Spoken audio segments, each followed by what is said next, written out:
Bismillahirrahmanirrahim. Assalamualaikum warahmatullahi wabarakatuh. Waalaikumsalam. Innal hamdalillah nahmaduhu wa nasta'inuhu wa nastaghfiruh wa na'udzu billahi min syururi anfusina wa sayyiati a'malina may yahdihillahu fala mudilla lahu wa man yudlilhu fala hadiyalah. Asyhadu an la ilaha illallah wahdahu la syarika lah wa asyhadu anna Muhammadan abduhu wa rasuluh la nabiyya wa la rasula ba'dah. Rabbi shrah li sadri wa yassir li amri wahlul 'uqdatam min lisani yafqahu qawli wa rabbana zidna ilman warzuqna fahman. Allahumma anfa'na bima 'allamtana wa 'allimna ma yanfa'una wa zidna ilman wa jannibna ma yadurruna fi dinina wa dunyana ya arhamar rahimin.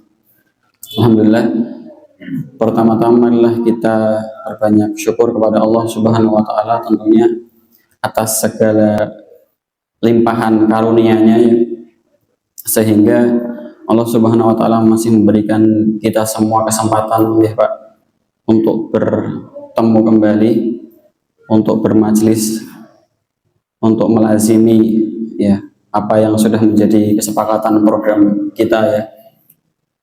Dan tentunya kalau bukan karena ridho Allah, maka semua ini tidak akan berjalan dengan lancar. Dan salah satu bentuk syukur nih Pak, salah satu bentuk syukur kepada Allah atas nikmat-nikmat yang Allah berikan adalah menggunakan nikmat tersebut untuk beramal soleh ya.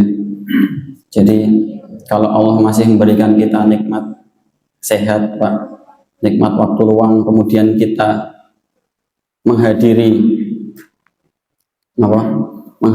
majelis ilmu seperti ini, maka itu insya Allah salah satu bentuk dari syukur karena menggunakan nikmat yang Allah berikan untuk beribadah. Sebagaimana yang Rasulullah contohkan ya, ketika beliau didapati oleh istrinya Aisyah sedang menjalankan sholat qiyamul lail, sampai-sampai kaki Nabi Muhammad itu pecah-pecah Pak, saking lamanya berdiri menjalankan qiyamul lail. Kemudian ditanya oleh istrinya, "Wahai Rasulullah, mengapa engkau mengajarkan amal tersebut padahal Allah telah menghapus atasmu dosa-dosa yang lalu dan juga dosa-dosa yang akan datang?" Maka Rasulullah menjawab, "Apakah tidak boleh aku menjadi hamba Allah yang bersyukur?" Maka beribadah itu salah satu bentuk syukur atas nikmat yang Allah berikan kepada kita. Dan amalan syukur ini Pak adalah amalan yang dapat menolak azab yang Allah timpakan kepada suatu kaum, sebagaimana yang Allah firmankan dalam surat An-Nisa, "Ma yaf'alullahu bi'adzabikum in syakartum wa amantum." Tidaklah Allah akan mengazab kalian jika kalian bersyukur dan beriman.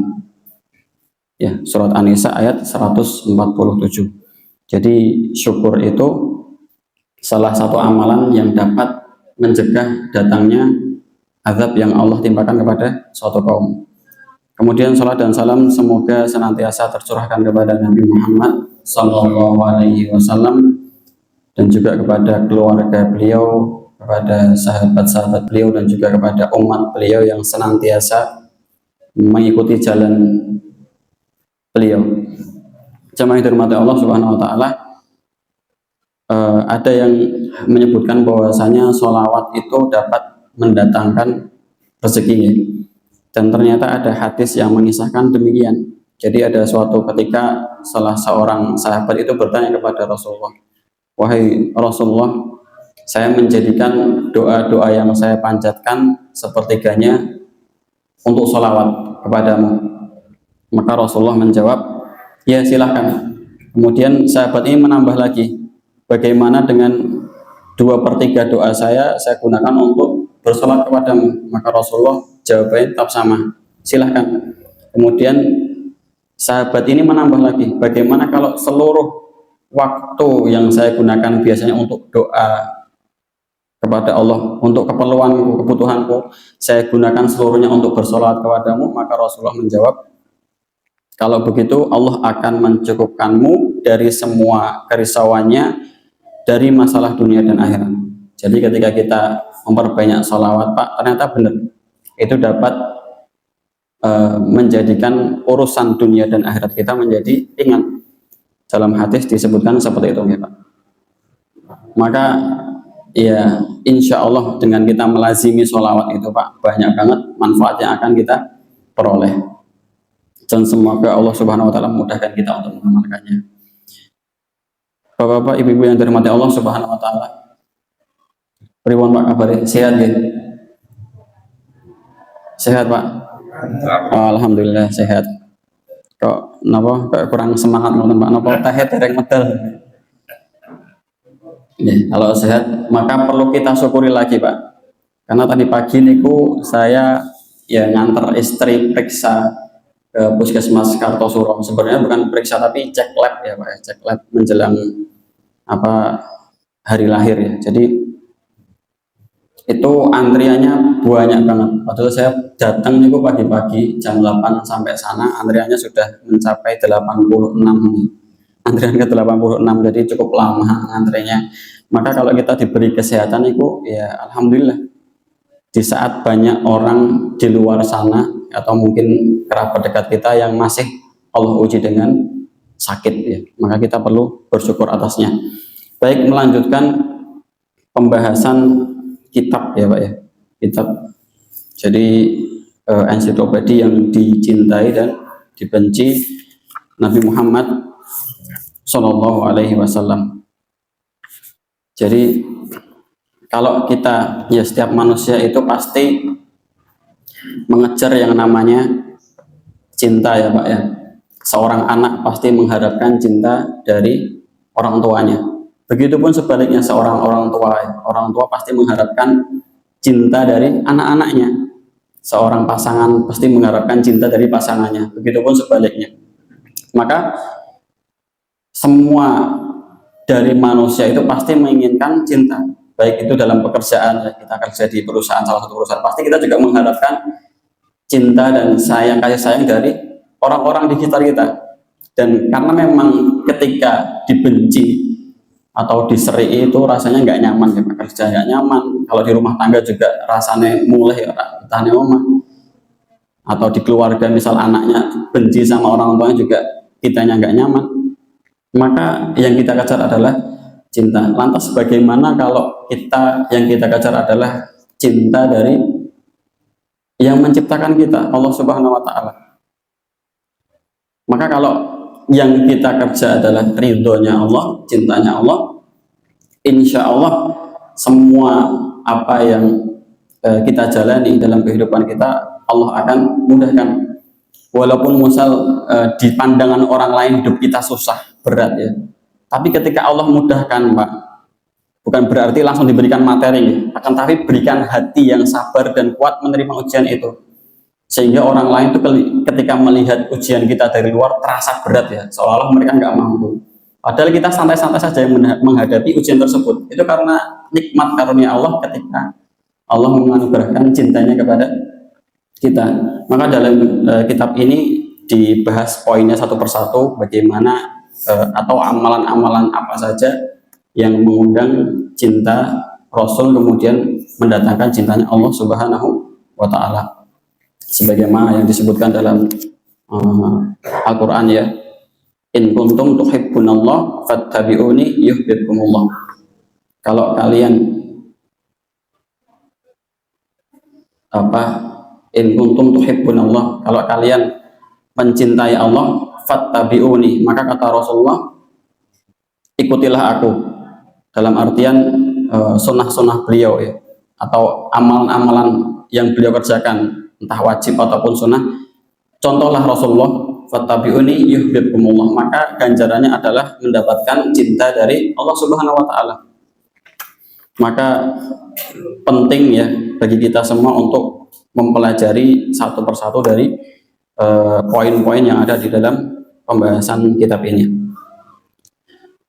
Jadi pada pertemuan sebelumnya Pak, kita telah membahas amalan yang paling disukai Nabi Shallallahu Alaihi Wasallam. Salah satunya adalah amalan yang paling rutin dikerjakan, entah itu yang amalan yang besar ataupun amalan yang kecil, asalkan itu rutin dikerjakan maka akan mengundang cintanya Allah Subhanahu wa taala. Kemudian dalam poin selanjutnya, Pak, di dalam kitab ini disebutkan bahwasanya Nabi Shallallahu alaihi wasallam menyukai jihad. Ya, menyukai jihad. Jadi dalam sebuah hadis Rasulullah Shallallahu alaihi wasallam bersabda, "Laula an asyqa ala ummati la ahbabtu an la atakhallafa khalfa sariyah." Andaikan tidak memberatkan umatku, tentu tidak tertinggal di belakang satu pasukan pun. Jadi kalau tidak memberatkan umat, ya, kalau berjihad itu tidak memberatkan umat, maka akan dihukumi sebagai wajib, ya, karena tidak tertinggal di belakang satuan pasukan pun. Kemudian dalam hadis selanjutnya, demi zat yang jiwaku berada di tangannya, biasanya hadis yang menyebutkan sumpah seperti ini, ya, ini menandakan betapa pentingnya isi dari hadis tersebut. Kemudian, andai bukan karena beberapa orang di antara kaum mukminin yang tidak rela hati untuk tertinggal dariku, dan andaikan bukan karena aku tidak memiliki kendaraan untuk mengangkut mereka, tentu aku tidak pernah tertinggal dari suatu pasukan perang pun yang berperang di jalan Allah. Demi zat yang jiwaku berada di dalam genggamannya, dan tentu aku ingin terbunuh di jalan Allah, lalu aku dihidupkan kembali, lalu aku terbunuh, lalu aku dihidupkan kembali, lalu aku terbunuh. Nah, dalam hadis di sini disebutkan bahwasanya Rasulullah pun berharap, Pak, berharap bisa mengikuti seluruh peperangan.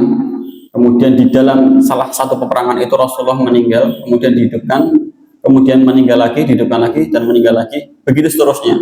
Saking di dalamnya itu terdapat kenikmatan yang mungkin kita belum pernah merasakan, tentu belum pernah, ya. Dan juga tidak bisa kita bayangkan. Hanya Rasulullah dan hanya Allah dan Rasulnya yang tahu, ya. Alangkah besarnya nikmat ketika orang terbunuh di jalan jihad tadi, ya, di jalan peperangan ketika menghadapi musuh-musuh Allah. Dan makna jihad, ya, dalam kitab ini disebutkan juga makna jihad secara bahasa adalah berat. Dan contoh perkataan dalam bahasa Arab itu ada yang menyebutkan jahadtu jihadan, artinya aku telah mencapai batas yang memberatkan.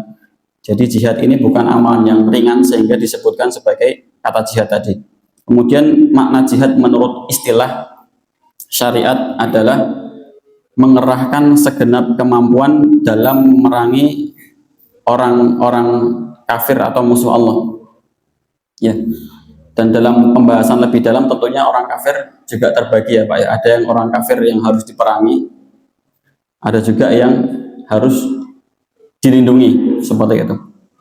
Dalam hadis ini tentunya melawan musuh-musuh Allah yang memerangi kita, sehingga kita harus melawan mereka.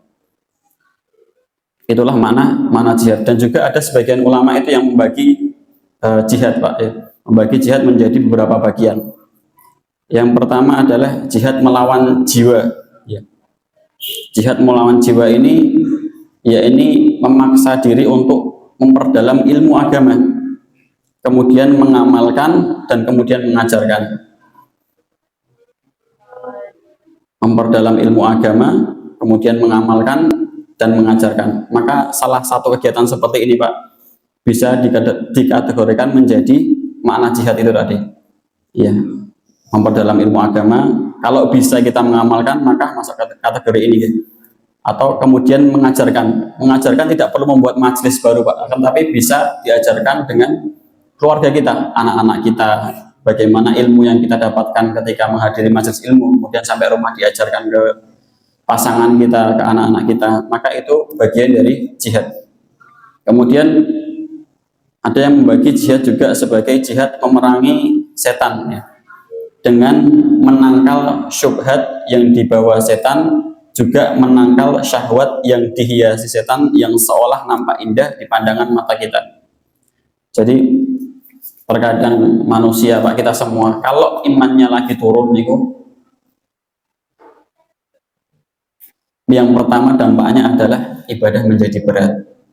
Kemudian yang kedua, ketika ibadah menurun, karena iman turun, ibadah menjadi berat, kemudian ibadah pun menurun, maka hati akan menjadi lemah dan mudah untuk digiring setan untuk menuju suatu hal-hal yang kemaksiatan, atau baik itu dosa kecil maupun dosa besar. Maka salah satu bentuk jihad adalah memerangi hawa nafsu tadi, setan yang mencoba menggiring kita ketika iman kita lemah untuk menuju lembah kemaksiatan. Maka ketika kita bisa menahan diri kita, misal punya teman-teman kerja, kemudian teman-teman kerja itu adalah imannya lagi turun, ngajak minum-minum, kemudian kita paksa diri kita untuk tidak ikut di sana, padahal itu mereka teman-teman dekat kita, maka ini bagian dari jihad melawan ya tadi hawa nafsu atau setan yang menghiasi amal buruk menjadi amal seolah-olah baik ya. Akan tapi yang dimaksud oleh Rasulullah dalam hadis di atas yang kita sebutkan tadi adalah jihad di jalan Allah. Ya, memerangi musuh-musuh Allah dan siap mengorbankan harta, jiwa, waktu, dan tentu amal ini adalah amalan yang paling Allah cintai. Karena ketika kita sampai kepada amalan jihad ini, Pak, seluruhnya harus kita korbankan ya. Karena memang itu bentuk cinta ya. Karena cinta tertinggi itu kan mengorbankan jiwa, itu harta, jadi bukan hanya nyawanya tapi juga hartanya, waktunya. Maka jihad ini bentuk bukti cinta kita kepada Allah ya.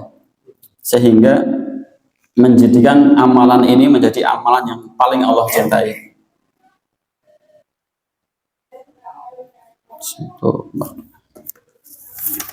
Kemudian Rasulullah SAW beliau bersabda dalam sebuah hadis ya, qila li Nabi SAW ma ya'dilul jihad fi sabilillahi azza wa jal qala la tastati'un. Jadi Nabi SAW pernah ditanya, Pak, apakah amalan yang sebanding dengan jihad di jalan Allah? Maka beliau menjawab, kalian tidak akan mampu melakukannya. Qala fa'adu alaihi marrataini aw salasan kullu dzalika yaqulu tastati'una. Kemudian Abu Hurairah berkata, menceritakan dalam hadis ini ya, sahabat ini mengulang pertanyaan yang sama, Pak, sebanyak 3 kali. Amalan apa yang sebanding dengan jihad? Bertanya kepada Rasulullah, ada nggak amalan lain yang bisa menandingi kedudukan berperang di jalan Allah? Maka jawaban Rasulullah sama, kalian tidak akan mampu melakukannya. Sebanyak 2 atau 3 kali. Kemudian para sahabat ini bertanya lagi dengan pertanyaan yang sama, ada nggak amalan yang setara dengan amalan jihad ini? Maka kemudian Rasulullah bersabda, perumpamaan masalul mujahidi fi sabilillahi kamasalis shaim al-qaim al-qanit bi ayatillah la yafturu min siyamin wala salatin. Ya, perumpamaan orang yang berperang di jalan Allah itu laksana orang yang berpuasa, mengerjakan sholat malam dan membaca ayat-ayat Allah tanpa pernah lelah berpuasa ataupun sholat sampai orang yang berjihad di jalan Allah Ta'ala kembali pulang. Jadi perumpamaan amalan yang setara dengan berjuang di jalan Allah, Pak. Misal ada 2 orang ya, 1 orang pergi berperang di jalan Allah, 1 orang memilih untuk tinggal tapi ingin menyamai amalan orang yang berperang ini, maka dia harus menjalankan puasa, tilawah, sholat, qiyamul lail secara on time tanpa rasa lelah ya. Tanpa rasa lelah itu ya, kualitas rakaat pertama dengan terakhir sama ya, kualitas semangat puasa awal habis sahur dengan menjelang puasa menjelang buka sama, jadi on time. Dan itu tentunya tidak mungkin dilakukan oleh orang-orang biasa. Sehingga Rasulullah ketika ditanya pertanyaan pertama, amalan apa yang setara dengan jihad, beliau menjawab, kalian tidak akan mampu melakukannya. Itulah luar biasanya amalan berjuang di jalan Allah. begitu seterusnya sampai orang yang berjuang berperang di jalan Allah tadi kembali ke rumahnya, sehingga barulah amalan tadi menyamai kedudukan amalan berjihad di jalan Allah. Kemudian Abdullah bin Mas'ud berkata, aku bertanya kepada Nabi, apakah amalan yang paling disukai Allah? Kemudian beliau menjawab, sholat pada waktunya. Jadi sholat pada waktunya ini juga penting, Pak. Kemudian Abdullah bin Mas'ud bertanya untuk kedua kalinya. Kemudian Rasulullah menjawab, birrul walidain, berbakti kepada ibu bapak. Kemudian pertanyaan yang ketiga, maka kemudian Rasulullah menjawab, al jihadu fi sabilillah, jihad di jalan Allah. Jadi sebagian dari amal-amalan yang utama atau amal-amalan yang besar nilainya di sisi Allah adalah yang pertama, sholat tepat waktu. Jadi kalau Allah menganugerahkan kepada kita mudah, Pak, hati mudah tergerak, badan mudah melangkah, ya, ringan tanpa paksaan untuk menjalankan sholat tepat waktu, maka bersyukur, Pak, karena itu merupakan suatu amalan yang luar biasa besar. Kemudian yang kedua adalah berbakti kepada orang tuanya kalau orang tua masih adanya. Dan yang ketiga adalah baru Rasulullah menjawab al jihadu fi sabilillah, jihad di jalan Allah. Maka itulah amal-amalan yang besar di sisi Allah Subhanahu wa taala. Dalam hadis yang telah kita baca tadi, ya, betapa luar biasanya amalan dari berperang di jalan Allah, sehingga Rasulullah mengibaratkan seperti sholat, puasa, qiyamul lail, tilawah tanpa lelah, yang semangatnya selalu stabil, ya, dari awal sholat, dari awal puasa sampai akhirnya selalu stabil. Sedangkan kita, Pak, mungkin sebulan aja akhir-akhir Ramadan sudah mulai meredup, ya. Mungkin kalau awal Ramadan kita mampu membaca 1 juz 1 hari, di akhir Ramadan mungkin semangatnya sebagian mulai meredup. Sedangkan amalan yang menyamai dengan jihad adalah amalan yang senantiasa semangat terus tilawah. Ya, misal dimulai dengan 1 hari 1 juz, maka sampai hari ke-30 tetap bahkan menambah, ya. Begitu pula dengan ibadah-ibadah lainnya. Maka tidak akan mampu bagi orang-orang untuk menandingi amalan jihad atau berjuang di jalan Allah Subhanahu wa taala. Dan Rasulullah SAW dalam sebuah hadis pernah ditanya oleh salah seorang sahabat, ya Rasulullah, siapakah manusia yang paling utama? Maka beliau menjawab, mu'minun yujahidu fi sabilillah bi nafsihi wa malihi, seorang yang beriman yang dia berangkat berperang menuju jihad fi sabilillah, berperang di jalan Allah, bi nafsihi wa malihi, dengan jiwa dan hartanya. Maka itulah keutamaan dari jihad, ya, amalannya luar biasa dibandingkan dengan amalan-amalan lain. Kemudian pelakunya pun menjadi orang yang utama, ya, dibandingkan orang-orang mukmin lain. Kemudian ada seorang kisah salah seorang sahabat, ya, Pak, ya. Ada salah seorang sahabat yang dia itu salah satu dari 10 sahabat yang dijamin masuk surga. Ya, ini bernama Tolhah bin Ubaidillah. Nah, sahabat Tolhah ini, Pak, salah satu sahabat yang beliau itu salah satu sahabat yang masuk Islam pada awal periode, jadi sebelum hijrah, ya. Dan beliau ini dikenal sebagai salah seorang sahabat yang dermawan, Pak. Pernah suatu ketika sahabat Tolhah ini, Pak, memiliki harta. Setelah menjual tanah, tanahnya terjual kurang lebih 700.000 dirham, dan kalau dirupiahkan kurang lebih sekitar 3,5 miliar. Kemudian dari istrinya menyarankan, wahai suamiku, ya, kata istrinya,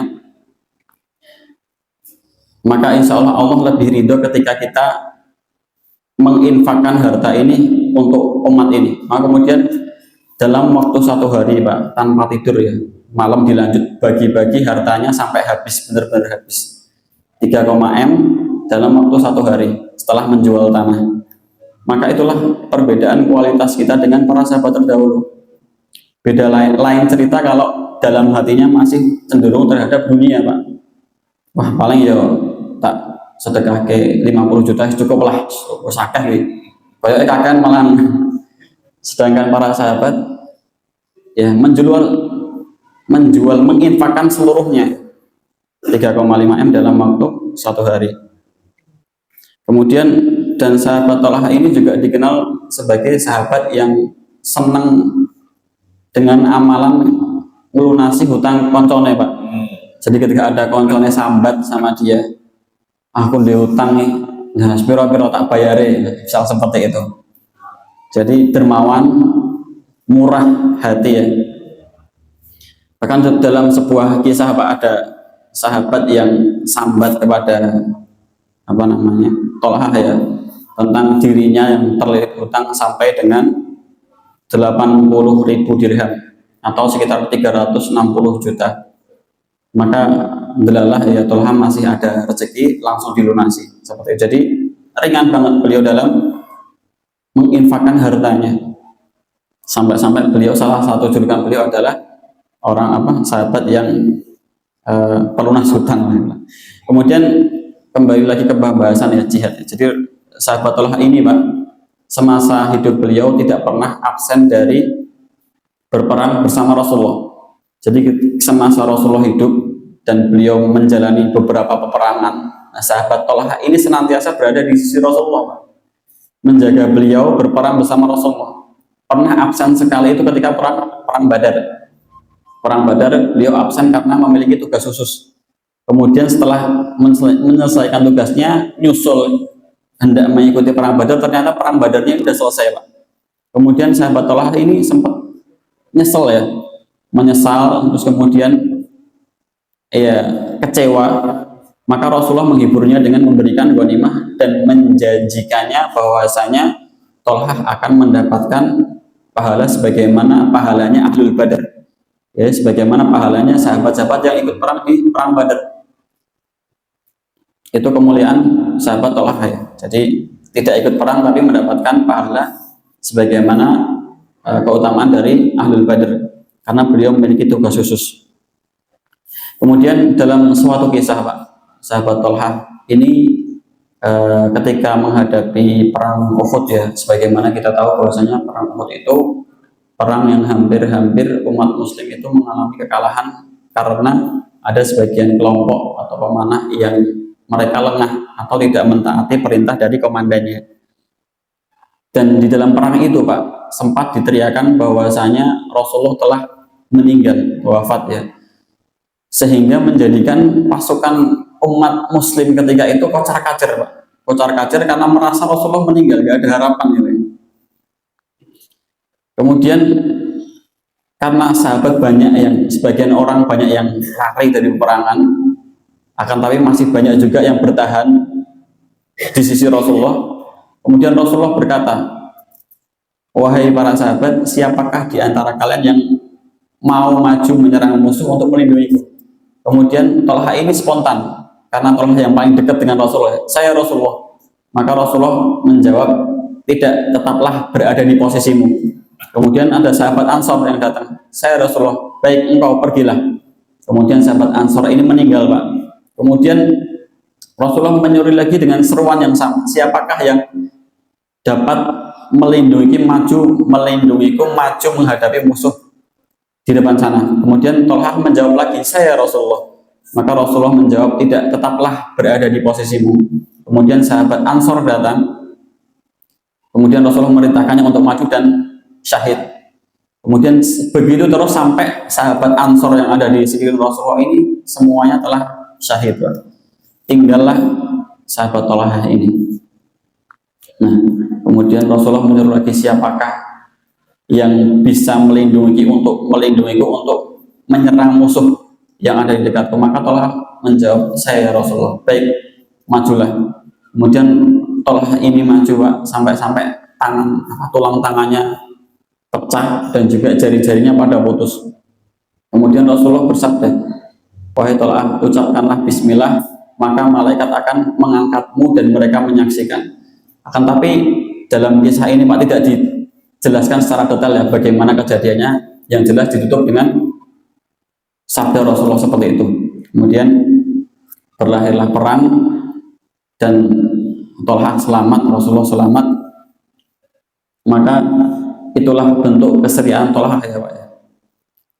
Dalam kondisi genting seperti itu, tapi dia tetap pasang badan untuk menjaga Rasulullah. Itulah bentuk kecintaan yang sebenarnya dari seorang sahabat untuk sahabatnya, sehingga dia rela mengorbankan nyawanya, bahkan di saat banyak yang mereka melarikan diri dari kondisi yang seperti itu, dia tetap pasang badan ya untuk melindungi Rasulullah SAW. Dan atas dasar itu Rasulullah pernah bersabda ya ketika berada di tengah para sahabatnya, man sarahu an yandura ila syahid yamsi ala wajhil ard, siapa yang ingin melihat seorang syahid yang berjalan di atas muka bumi, fal yandur ila Tolha ibni Abdillah, maka lihatlah Tolha bin Ubaidillah. Sehingga Tolha ini memiliki julukan syahid yang berjalan di atas muka bumi. Jadi mendapat gelar syahid, akan tapi masih hidup ya. Dan sahabat Tolha ini Pak meninggal di usianya yang ke-62 tahun pada saat perang Jamal. Jadi itulah salah satu bentuk pengorbanan para sahabat ya di masa Rasulullah ketika mendengar perintah seruan Pak, meskipun mungkin sebagian merasa berat ya, karena harus meninggalkan istri, anak-anak, hartanya untuk menuju peperangan yang mana ada kemungkinan meninggal di sana, sehingga balasannya tentu bukan balasan yang receh, akan tapi balasan yang luar biasa besar yang Allah janjikan kepada orang-orang yang berjihad di jalan Allah. Karena itu merupakan amalan yang tertinggi dalam Islam ini. Kemudian bahkan dalam sebuah hadis Rasulullah pernah bersabda, "Magtabarat qadama abdin fi sabilillah fatamassahun nar." Tidaklah dua kaki seorang hamba lusuh berdebu di jalan Allah lalu ia tersentuh api neraka. Jadi ketika kita berada di peperangan di jalan Allah Pak, membela agama Allah, maka kaki-kaki kita yang berdebu ya, disebabkan karena medan peperangan, akan terjaga dari api neraka, tidak tersentuh oleh api neraka. Dalam hadis lain beliau bersabda, la tajtami'u ghubarun fi sabilillah azza wa jalla wa dukhanun jahannam fi man kharai muslimin abada. Debu di jalan Allah dan asap neraka jahanam tidaklah menyatu di hidung seorang muslim untuk selamanya. Jadi beratnya medan perang, kalau Allah izinkan kita ya Pak ya, itu debu yang masuk menyentuh kulit kita, baik kaki, muka, tangan, insya Allah ketika di akhirat balasannya adalah api neraka tidak akan menyentuhnya ya. Itu menandakan bahwasanya tingginya amalan berjihad itu. Kemudian beliau juga bersabda, ribatu yaumin fi sabilillah khairun minad dunya wa ma 'alaiha. Berjaga-jaga sehari di jalan Allah itu lebih baik dari dunia beserta apapun yang ada di atasnya. Jadi berjaga saja, berjaga di perbatasan biasanya ya Pak ya. Dalam sebuah medan perang itu ada yang ditugaskan untuk menjaga perbatasan, untuk mengantisipasi supaya musuh tidak menyerang ketika kita mungkin sedang istirahat, ketika sedang sholat dan lain sebagainya. Maka ada yang ditugaskan untuk berjaga di perbatasan. Nah, orang-orang yang berjaga ini dalam hadis ini disebutkan lebih baik dari dunia beserta apapun yang ada di atasnya. Mamaudi'u sauti ahadikum minal jannah khairun minad dunya wa ma 'alaiha. Tempat cambuk dari surga milik seorang dari kalian itu lebih baik dari dunia beserta apapun yang ada di atasnya. Warauhatu yaruhuha al-abdu fi sabilillah awil ghadwatu khairun minad dunya wa ma 'alaiha. Pergi pagi di jalan Allah atau pergi sore hari di jalan Allah yang dilakukan seorang itu lebih baik dari dunia beserta apapun yang ada di atasnya. Jadi setiap apapun kebaikan, apapun agenda kita atau apapun kegiatan kita, selama itu berperang dalam kondisi medan peperangan ya di jalan Allah, maka itu nilainya senantiasa lebih baik daripada dunia seisinya. Maka pantas Rasulullah menyebutkan bahwasanya waktu yang seorang hamba habiskan ketika berjihad di jalan Allah itu sama dengan waktu yang seorang hamba habiskan untuk senantiasa beribadah kepada Allah dalam ketaatan ya. Dan itu mustahil ya Pak ya, orang yang senantiasa dalam ketaatan sedikit pun tidak ingin bermaksiat itu sangat susah ya. Maka itulah kedudukan antara orang yang berjihad dan orang yang beribadah. Kemudian al-ghadwah adalah salah satu dari al-ghaudu, yaitu berangkat di permulaan hari hingga tengah hari, dan ar-rawhah adalah salah dari ar-rawah, yaitu berangkat pada waktu kapan saja setelah matahari mulai bergeser ke barat sehingga matahari terbenam. Keberangkatan ini dilakukan di jalan Allah, maksudnya ukuran pahala amal ini lebih baik daripada pahala yang didapatkan seorang yang seandainya ia memiliki dunia seluruhnya.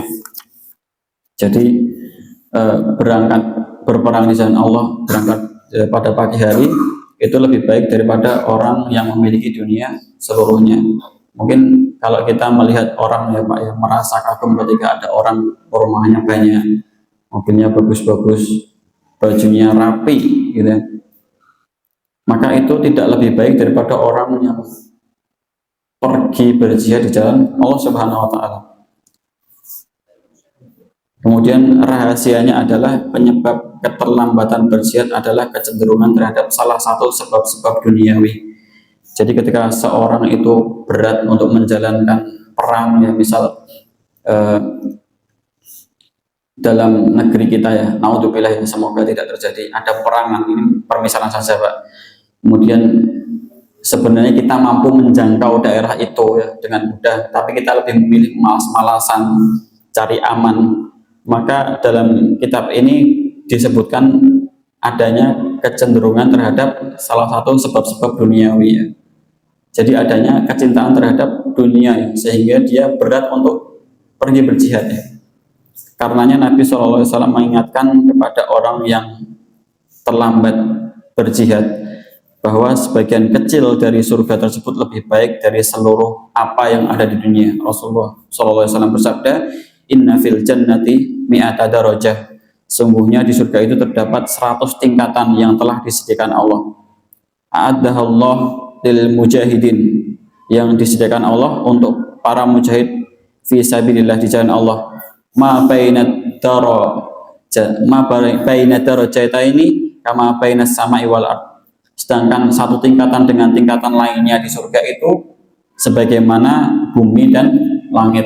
Sedangkan kita saat ini Pak, dari dulu sampai sekarang belum ada seorang yang bisa menjangkau bumi sampai atap langit ya Pak ya. Berarti itu belum terjangkau oleh teknologi manusia saat ini, kecuali Rasulullah atas izin Allah ketika Isra Mi'raj. Sehingga belum bisa dibayangkan Pak, antara satu tingkatan surga dengan tingkatan berikutnya ketika Rasulullah mengibaratkan ibarat jarak antara bumi dan langit, maka belum bisa kita bayangkan betapa luasnya tingkatan surga itu ya. Dan Allah Subhanahu wa Ta'ala berfirman dalam surat As-Saff, "Ya ayyuhalladzina amanu hal adullukum ala tijaratin tunjikum min adzabin alim." Wahai orang-orang yang beriman, maukah kamu aku tunjukkan suatu perdagangan yang dapat menyelamatkan kamu dari azab yang pedih?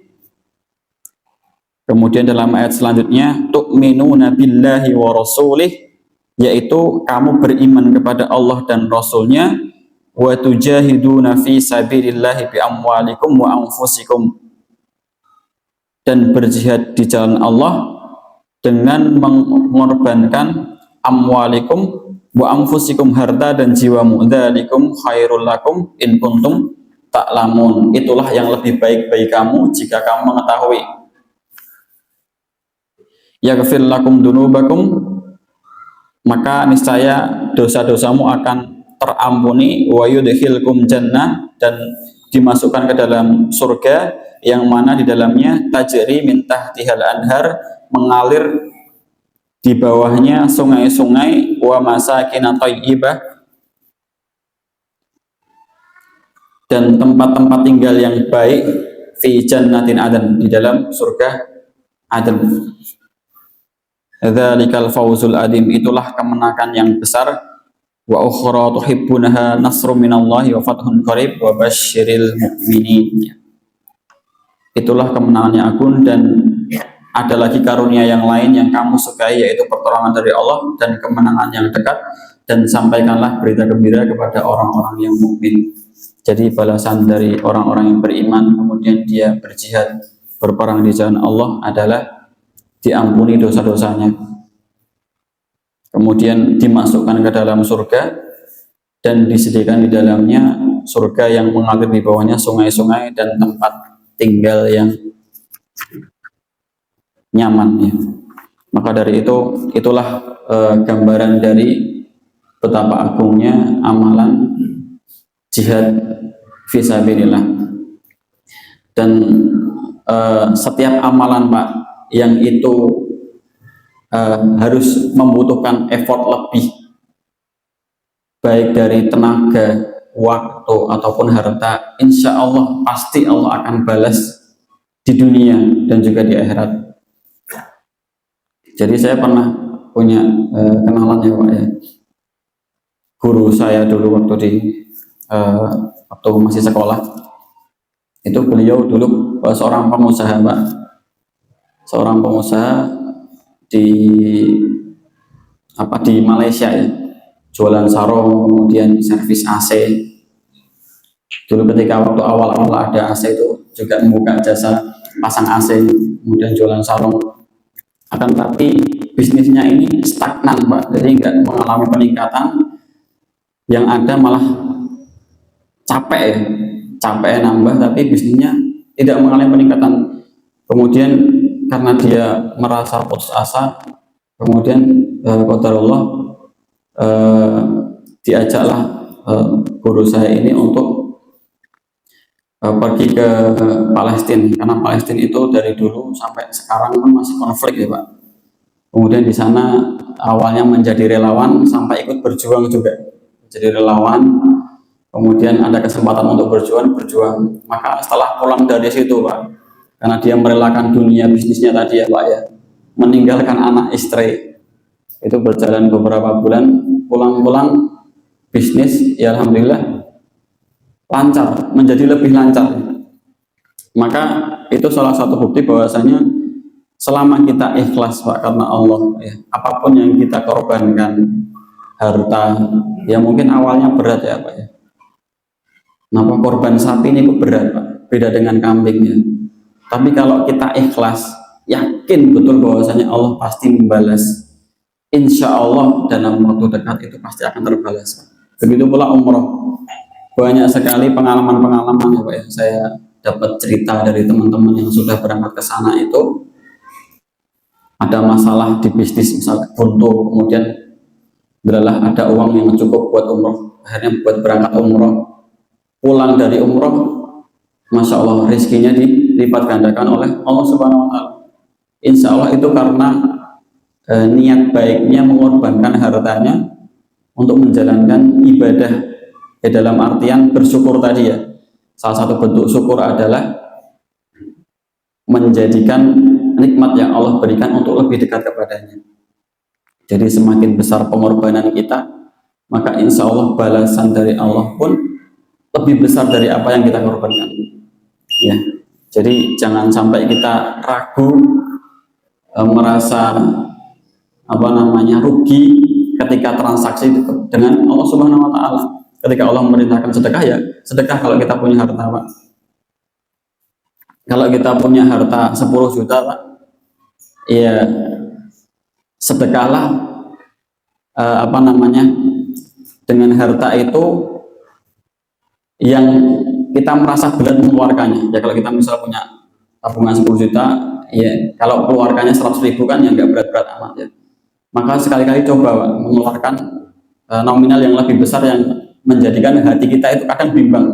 Wah, sama ini kira-kira untuk balasannya orang cocok malah tekor. Coba Pak sekali-kali, namanya sedekah ekstrim ya. Ada yang dulu pernah apa namanya ya mengkampanyekan itu sedekah ekstrim. Sekali-kali bisa dicoba Pak. Ya. La yu'minu, ada sebuah hadis, la yu'minu hadukum hatta, tidak sempurna iman salah seorang di antara kalian sampai menginfakkan apa yang paling dia cintai. Kalau kita punya handphone misal, kita kelet banget dengan handphone kita, ya. Pulang kerja capek buka HP, kelet banget, dan kita cinta dengan handphone ya. Kita lebih khawatir HP kita rusak daripada anak kita yang rusak misalnya. Maka coba kita infakkan HP kita Pak. Kita relakan ya. Sekali-kali coba sedekah ekstrim seperti itu supaya ya kita bisa merasakan betul bahwasanya ternyata janji Allah itu ya benar. Selama kita ikhlas dan sabar ya Pak ya. Jangan lantas punya 10 juta, sedekah 8 juta baru malah ikhlas. Mengumpat di belakangnya malah tambah nggak dapat apa-apa, dunia rugi, akhirat juga rugi. Mungkin hanya ini yang bisa kami sampaikan. Semoga ada kebaikan yang dapat kita ambil pelajaran di dalamnya, dan semoga Allah Subhanahu Wa Taala senantiasa menjadikan sisa dari usia kita ini usia-usia yang senantiasa dalam ketaatan kepada Allah Subhanahu Wa Taala, senantiasa merasa diawasi oleh Allah, dan senantiasa Allah mudahkan jalan kita dalam menjalani ibadah-ibadah untuk mendekatkan diri kepadanya. Amin amin Allahumma amin. Aku qouli hada, subhanallahumma wa bihamdika, asyhadu an la ilaha illa anta, astaghfiruka wa atubu ilaik. Assalamualaikum warahmatullahi wabarakatuh.